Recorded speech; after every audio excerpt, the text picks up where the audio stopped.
सभी छोटे बड़े श्रोताओं को सुनीता भटनागर का प्यार भरा नमस्कार। ऑडियो स्टोरीज के हमारे चैनल कहानी जगत में आप सभी का स्वागत है। हिंदी कहानियों की श्रृंखला में आइए आज सुनते हैं मुंशी प्रेमचंद जी द्वारा रचित कहानी भूत। मुरादाबाद के पंडित सीतानाथ चौबे गत 30 वर्षों से वहाँ के वकीलों के नेता हैं। उनके पिता उन्हें बाल्यावस्था में ही छोड़कर परलोक से धार गए थे। घर में कोई संपत्ति ना थी। माता ने बड़े बड़े कष्ट झेल कर उन्हें पाला और पढ़ाया। सबसे पहले वह कचहरी में 15 रुपये मासिक पर नौकर हुए। फिर वकालत की परीक्षा दी, पास हो गए। प्रतिभा थी तो 2 ही 4 वर्षों में वकालत चमक उठी। जब माता का स्वर्गवास हुआ तब पुत्र का शुमार जिले के गणमान्य व्यक्तियों में हो गया था। उनकी आमदनी 1000 रुपये महीने से कम न थी। एक विशाल भवन बनवा लिया था, कुछ जमींदारी ले ली थी, कुछ रुपए बैंक में रख दिए थे और कुछ लेन देन में लगा दिए थे। इस समृद्धि पर 4 पुत्रों का होना उनके भाग्य को आदर्श बनाए हुए था। चारों लड़के भिन्न भिन्न दर्जों में पढ़ते थे, मगर यह कहना कि सारी विभूति चौबे जी के अनवरत परिश्रम का फल थी, उनकी पत्नी मंगला देवी के साथ अन्याय करना है। मंगला बड़ी सरल, गृह कार्य में कुशल और पैसे का काम धेले में चलाने वाली स्त्री थी।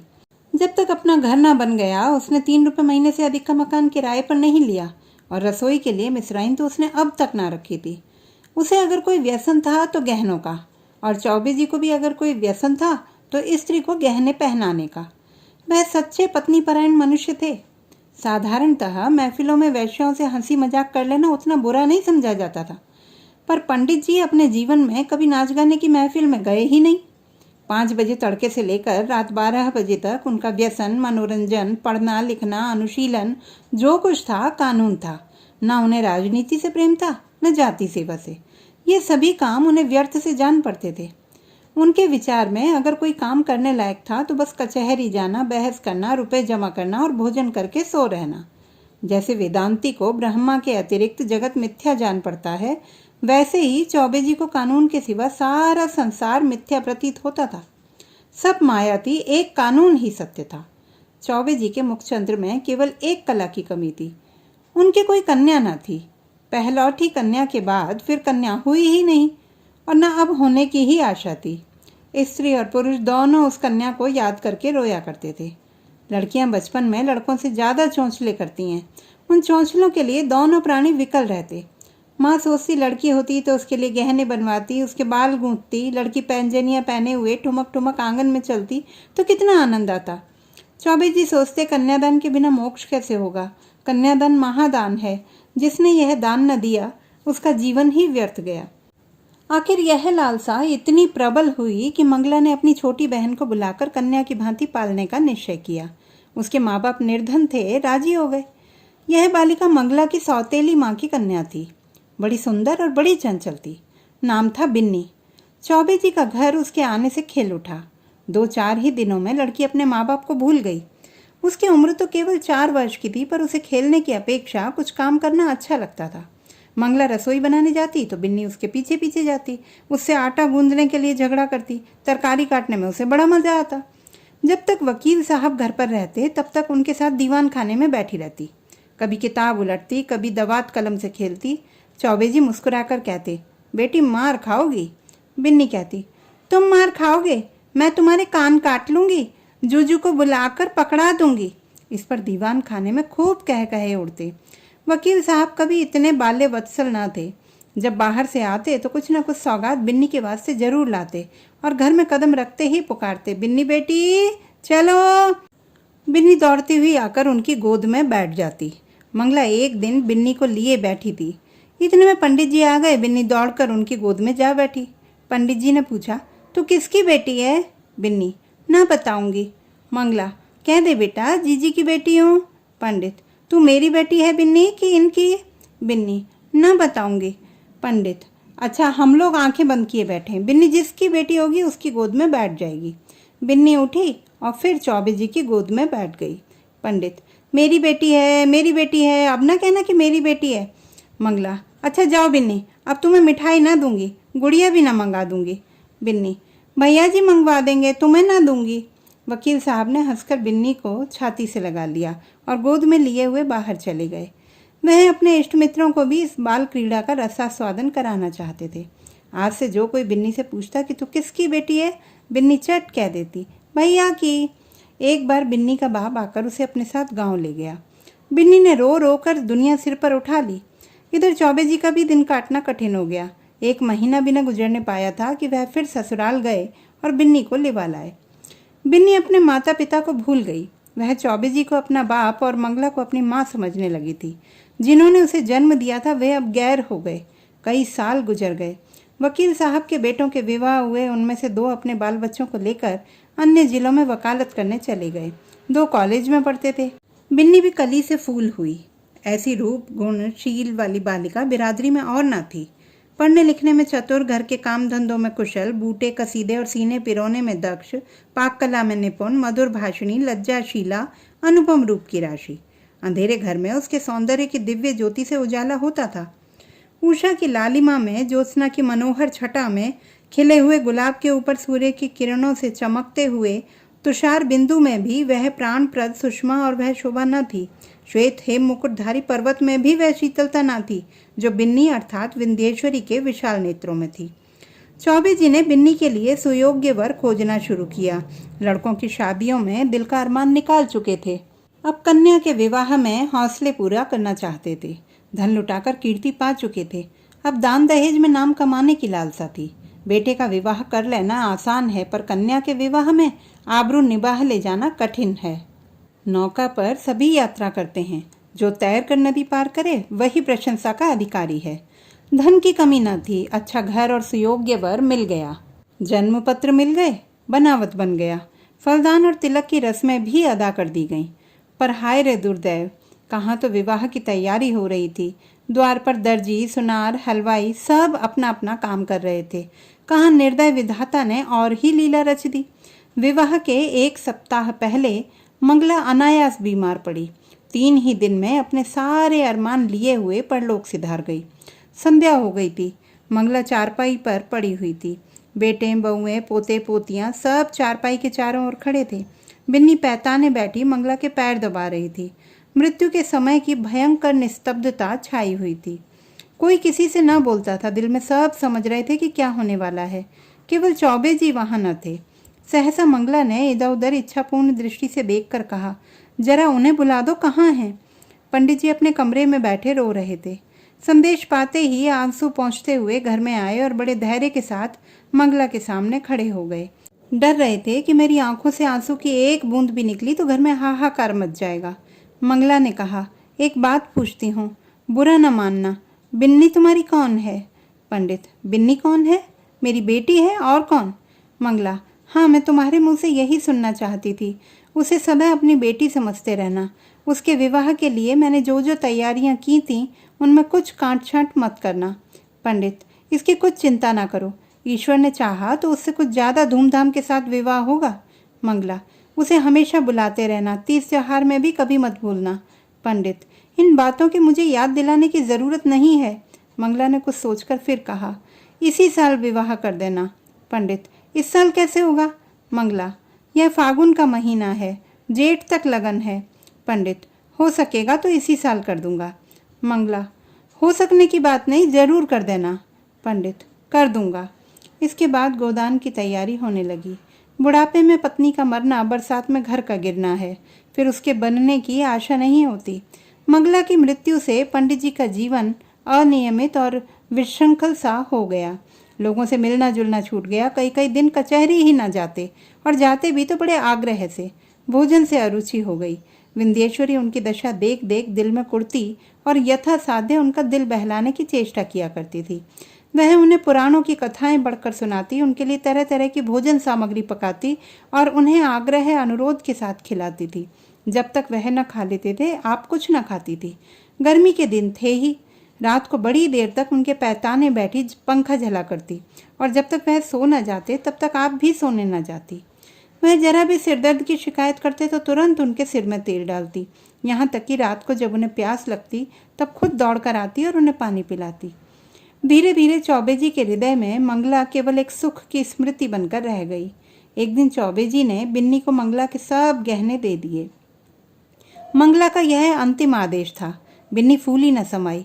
उसने उस दिन खूब बनाव श्रृंगार किया। जब संध्या के समय पंडित जी कचहरी से आए तो वह गहनों से लदी हुई उनके सामने कुछ लजाती और मुस्कुराती हुई आकर खड़ी हो गई। पंडित जी ने सतृष्ण नेत्रों से देखा। विंध्येश्वरी के प्रति अब उनके मन में एक नया भाव अंकुरित हो रहा था। मंगला जब तक जीवित थी वह उनसे पिता पुत्री के भाव को सजग और पुष्ट कराती रहती थी। अब मंगला न थी, अतः वह भाव दिन ब दिन शिथिल होता जाता था। मंगला के सामने बिन्नी एक बालिका थी। मंगला की अनुपस्थिति में वह एक रूपवती युवती थी, लेकिन सरल हृदया बिन्नी को इसकी रत्ती भर भी खबर न थी कि भैया के भावों में क्या परिवर्तन हो रहा है। उसके लिए वह वही पिता के तुल्य भैया थे। वह पुरुषों के स्वभाव से अनभिज्ञ थी। नारी चरित्र में अवस्था के साथ मातृत्व का भाव दृढ़ होता जाता है। यहाँ तक कि एक समय ऐसा आता है जब नारी की दृष्टि में युवक मात्र पुत्र तुल्य हो जाते हैं। उनके मन में विषय वासना का लेश मात्र भी नहीं रह जाता। किंतु पुरुषों में यह अवस्था कभी नहीं आती। उनकी कामेंद्रियां क्रियाहीन भले ही हो जाएं, पर विषय वासना संभवतः और भी बलवती हो जाती है। पुरुष वासनाओं से कभी मुक्त नहीं हो पाता, बल्कि ज्यों-ज्यों अवस्था ढलती है त्यों-त्यों ग्रीष्म ऋतु के अंतिम काल की भांति उसकी वासना की गर्मी भी प्रचंड होती जाती है। वह तृप्ति के लिए नीच साधनों का सहारा लेने को भी प्रस्तुत हो जाता है।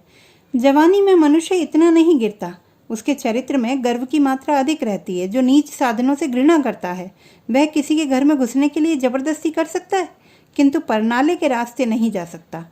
पंडित जी ने बिन्नी को सतृष्ण नेत्रों से देखा और फिर अपनी उस उच्छृंखलता पर लज्जित होकर आंखें नीची कर ली। बिन्नी इसका कुछ मतलब समझ ना सकी। पंडित जी बोले, तुम्हें देखकर मुझे मंगला की उस समय की याद आ रही है जब वह विवाह के समय यहाँ आई थी। बिल्कुल ऐसी सूरत थी, यही गोरा रंग, यही प्रसन्न मुख, यही कोमल गाल, यही लजीली आंखें। वह चित्र अभी तक मेरे हृदय पट पर खींचा हुआ है, कभी नहीं मिट सकता। ईश्वर ने तुम्हारे रूप में मेरी मंगला मुझे फिर से दे दी। बिन्नी, आपके लिए क्या जलपान लाऊं? पंडित, ले आना, अभी बैठो, मैं बहुत दुखी हूँ। तुमने मेरे शोक को भुला दिया है। वास्तव में तुमने मुझे जिला लिया, नहीं तो मुझे आशा न थी कि मंगला के पीछे मैं जीवित रहूँगा। तुमने प्राणदान दिया, नहीं जानता तुम्हारे चले जाने पर मेरी क्या दशा होगी। बिन्नी, कहाँ चले जाने के बाद? मैं तो कहीं नहीं जा रही हूँ। पंडित, क्यों? तुम्हारे विवाह की तिथि आ रही है, चली ही जाओगी? बिन्नी सकुचाती हुई, ऐसी क्या जल्दी है? पंडित, जल्दी क्यों नहीं, जमाना हंसेगा। बिन्नी, हंसने दीजिए, मैं यहीं आपकी सेवा करती रहूँगी। पंडित, नहीं बिन्नी, मेरे लिए तुम क्यों हलकान होगी? मैं अभागा हूँ, जब तक जिंदगी है जीऊँगा, चाहे रोकर जीऊँ चाहे हंसकर। हंसी मेरे भाग्य से उठ गई। तुमने इतने दिनों संभाल लिया, यही क्या कम एहसान किया? मैं ये जानता हूँ कि तुम्हारे जाने के बाद मेरी कोई खबर लेने वाला नहीं रहेगा। यह घर तहस नहस हो जाएगा और मुझे घर छोड़कर भागना पड़ेगा। पर किया क्या जाए, लाचारी है। तुम्हारे बिना अब मैं यहाँ एक क्षण भी नहीं रह सकता। मंगला की खाली जगह तो तुमने पूरी की, अब तुम्हारा स्थान कौन पूरा करेगा? बिन्नी, क्या इस साल रुक नहीं सकता? मैं इस दिशा में आपको छोड़कर न जाऊंगी। पंडित, अपने बस की बात तो नहीं, वे लोग आग्रह करेंगे तो मजबूर होकर करना ही पड़ेगा। बिन्नी, बहुत जल्दी मचाएं तो आप कह दीजिएगा, अभी नहीं करेंगे, उन लोगों के जो जी में आए करें, यहाँ कौन उनकी दबेल लिए बैठा है। पंडित, वे लोग अभी से आग्रह कर रहे हैं। बिन्नी, आप फटकार क्यों नहीं देते? पंडित, करना तो है ही, फिर विलंब क्यों करूं? यह दुख और वियोग तो एक दिन होना ही है। अपनी विपत्ति का भार तुम्हारे सिर क्यों रखूं? बिन्नी, सुख दुख में काम ना आऊंगी तो और किस दिन काम आऊंगी? पंडित जी के मन में कई दिनों तक घोर संग्राम होता रहा। वह अब बिन्नी को पिता की दृष्टि से न देख सकते थे।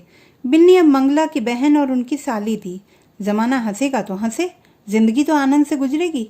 उनकी भावनाएं कभी इतनी उल्लासमयी न थीं।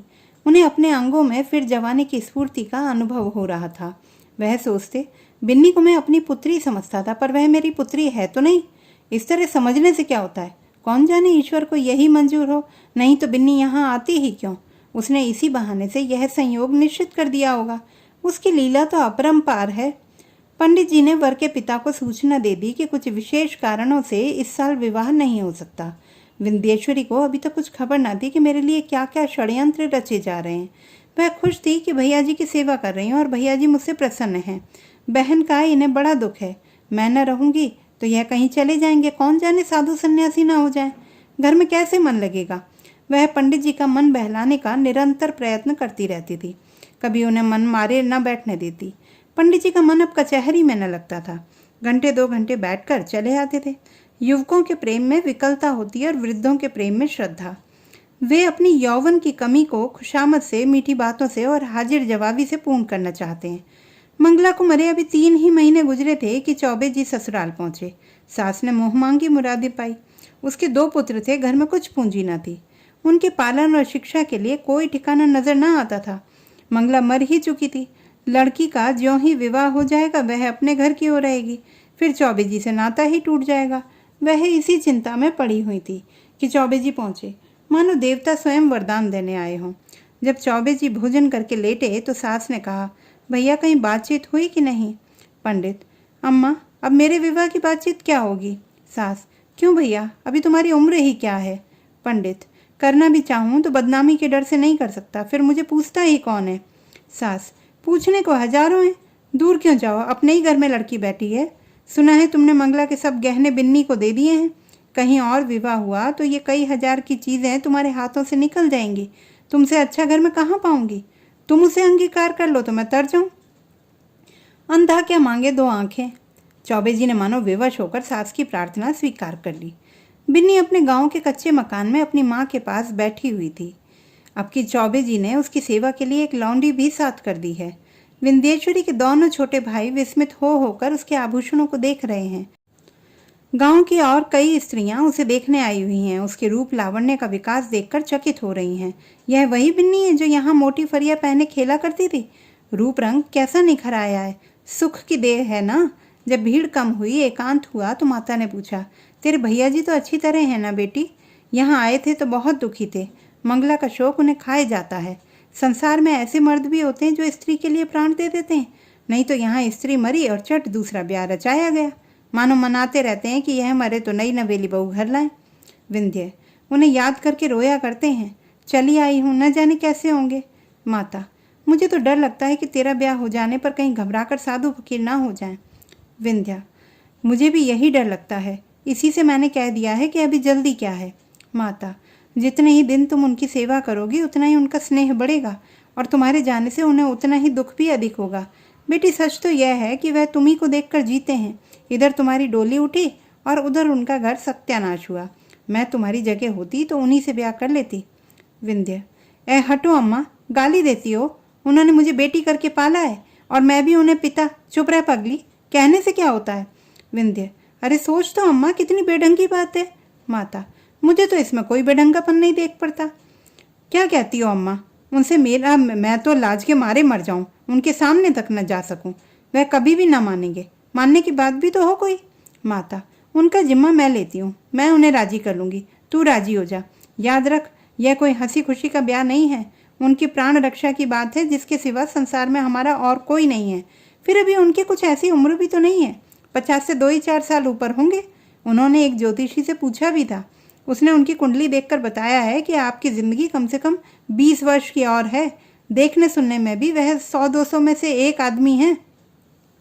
बातचीत में चतुर माता ने कुछ ऐसा शब्द व्यूह रचा कि सरल बालिका उसमें से निकल न सकी। माता जानती थी कि प्रलोभन का जादू इस पर न चलेगा। धन का, आभूषणों का, कुल सम्मान का, सुखमय जीवन का उसने जिक्र तक न किया। उसने केवल चौबे जी की दयनीय दशा पर जोर दिया। अंत को विंध्येश्वरी ने कहा, अम्मा मैं जानती हूँ मेरे न रहने से उनको बड़ा दुख होगा। यह भी जानती हूँ कि मेरे जीवन में सुख नहीं लिखा है। अच्छा, उनके हित के लिए मैं अपना जीवन बलिदान कर दूंगी। ईश्वर की यही इच्छा है तो यही सही। चौबे जी के घर में मंगल गान हो रहा था।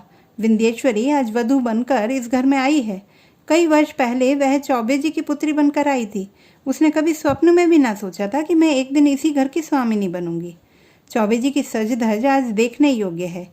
तंजेब का रंगीन कुर्ता, कतरी हुई और संवारी हुई मूछें, खिजाब से चमकते बाल, हंसता हुआ चेहरा, चढ़ी आंखें, यौवन का पूरा स्वांग था। रात बीत चुकी थी। विंध्येश्वरी आभूषणों से लदी हुई बाहरी जोड़े पहने फर्श पर सिर झुकाए बैठी थी। उसे कोई उत्कंठा न थी, भय न था, केवल यह संकोच था कि मैं उनके सामने कैसे मुंह खोलूंगी। उनकी गोद में खेली हूँ, उनके कंधों पर बैठी हूँ, उनकी पीठ पर सवार हुई हूँ, कैसे उन्हें मुंह दिखाऊंगी? मगर वे पिछली बातें क्यों सोचूं? ईश्वर उन्हें प्रसन्न रखे, जिसके लिए मैंने पुत्री से पत्नी बनना स्वीकार किया, वह पूर्ण हो, उनका जीवन आनंद से व्यतीत हो। इतने में चौबे जी आए। विंध्येश्वरी उठ खड़ी हुई। उसे इतनी लज्जा आई कि जी चाहा कहीं भाग जाए, खिड़की से नीचे कूद पड़े। चौबे जी ने उसका हाथ पकड़ लिया और बोले, बिन्नी मुझसे डरती हो? बिन्नी कुछ ना बोली, मूर्ति की तरह वहीं खड़ी रही। एक क्षण में चौबे जी ने उसे बिठा दिया। वह बैठ गई। उसका गला भर भर आता था। भाग्य की यह निर्दय लीला, यह क्रूर क्रीड़ा उसके लिए असह्य हो रही थी। पंडित जी ने पूछा, बिन्नी बोलती क्यों नहीं? क्या मुझसे नाराज हो? विंध्येश्वरी ने अपने कान बंद कर लिए। यही परिचित आवाज वह कितने दिनों से सुनती चली आती थी। आज वह व्यंग्य से भी तीव्र और उपहास से भी कटु प्रतीत होती थी। सहसा पंडित जी चौंक पड़े। आंखें फैल गईं और दोनों हाथ मेंढक के पैरों की भांति सिकुड़ गए। वह 2 कदम पीछे हट गए। खिड़की से मंगला अंदर झांक रही थी। छाया नहीं, मंगला थी। मंगला थी, सदेह साकार सजीव। चौबे जी कांपती हुई टूटी फूटी आवाज से बोले, बिन्नी देखो वह क्या है? बिन्नी ने घबराकर खिड़की की ओर देखा। कुछ न था। बोले, क्या है? मुझे तो कुछ नहीं दिखाई देता। चौबे जी, अब गायब हो गई, लेकिन ईश्वर जानता है मंगला थी।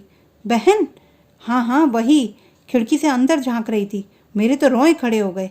विंध्येश्वरी कांपती हुई बोली, मैं यहाँ नहीं रहूंगी। चौबे जी, नहीं नहीं बिन्नी, कोई डर नहीं है, मुझे धोखा हुआ होगा। बात यह है कि वह घर में रहती थी, यहीं सोती थी, इसी से कदाचित मेरी भावना ने उसकी मूर्ति लाकर खड़ी कर दी। कोई बात नहीं है। आज का दिन कितना मंगलमय है कि मेरी बिन्नी यथार्थ में मेरी ही हो गई। यह कहते कहते चौबे जी फिर चौंके। फिर वही मूर्ति खिड़की से झांक रही थी। मूर्ति नहीं, सदेह सजीव साकार मंगला। अब कि उसकी आंखों में क्रोध न था, तिरस्कार न था, उसमें हास्य भरा हुआ था। मानो वह इस दृश्य पर हंस रही है, मानो उसके सामने कोई अभिनय हो रहा है। चौबे जी ने कांपते हुए कहा, बिन्नी फिर वही बात हुई। वह देखो मंगला खड़ी है। विंध्येश्वरी चीख कर उनके गले से चिपट गई। चौबे जी ने महावीर का नाम जपते हुए कहा, मैं किवाड़ बंद किए देता हूँ। बिन्नी, मैं इस घर में नहीं रहूंगी। भैया जी, तुमने बहन के अंतिम आदेश को नहीं माना, इसी से उनकी आत्मा दुखी हो रही है। मुझे तो किसी अमंगल की आशंका हो रही है। चौबे जी ने उठकर खिड़की के द्वार बंद कर दिए और कहा, मैं कल से दुर्गा पाठ कराऊंगा। आज तक ऐसी कभी शंका ना हुई थी। तुमसे क्या कहूँ, मालूम होता है। होगा, उस बात को जाने दो। यहाँ बड़ी गर्मी पड़ रही है। अभी पानी गिरने को 2 महीने से कम नहीं है। हम लोग मसूरी क्यों न चलें?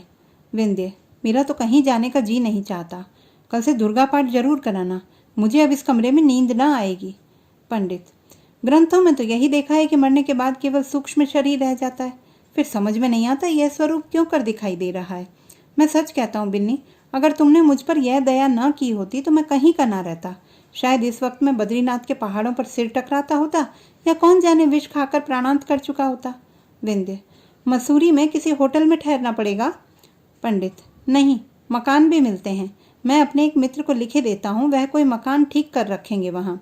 बात पूरी ना होने पाई थी कि न जाने कहाँ से जैसे आकाशवाणी हो आवाज आई, बिन्नी तुम्हारी पुत्री है। चौबे जी ने दोनों कान बंद कर लिए। भय से थर थर कांपते हुए बोले, बिन्नी यहाँ से चलो, न जाने कहाँ से आवाजें आ रही हैं। बिन्नी तुम्हारी पुत्री है। यह ध्वनि सहस्त्र कानों से पंडित जी को सुनाई पड़ने लगी, मानो इस कमरे की एक एक वस्तु से यही सदा आ रही है। बिन्नी ने रोकर पूछा, कैसी आवाज थी? पंडित, क्या बताऊं, कहते लज्जा आती है। बिन्नी, जरूर बहन की आत्मा है। बहन मुझ पर दया करो, मैं सर्वथा निर्दोष हूँ। पंडित, फिर वही आवाज आ रही है। हाय ईश्वर, कहाँ जाऊं? मेरे तो रोम रोम में वे ही शब्द गूंज रहे हैं। बिन्नी, बुरा किया। मंगला सती थी, उसके आदेश की उपेक्षा करके मैंने अपना हक में जहर बोल लिया। कहाँ जाऊं, क्या करूं? यह कहकर पंडित जी ने कमरे के किवाड़ खोल दिए और बेतहाशा भागे। अपने मर्दाना कमरे में पहुंचकर वह गिर पड़े। मूर्छा आ गई। विंध्येश्वरी भी दौड़ी, पर चौखट से बाहर निकलते ही गिर पड़ी। तो दोस्तों, ये थी हमारी आज की कहानी। आपको कैसी लगी कमेंट बॉक्स में लिखना ना भूलें। चैनल को सब्सक्राइब करें, लाइक करें और मित्रों के साथ शेयर करें।